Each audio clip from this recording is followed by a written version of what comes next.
Iloilo City has proudly hosted this Spring Festival, the first of its kind outside Metro Manila.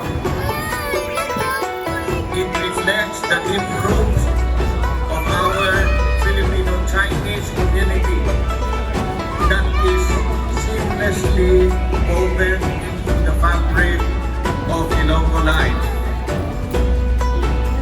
This afternoon's cultural performance and Peter Chan for making the celebration a success. As your mayor, the city government is committed to continuing this.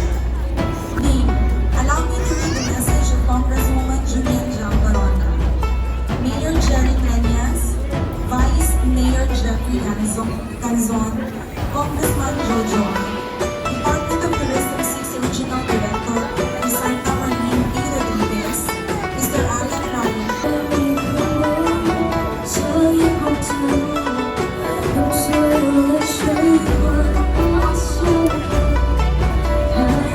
重要，重要的人。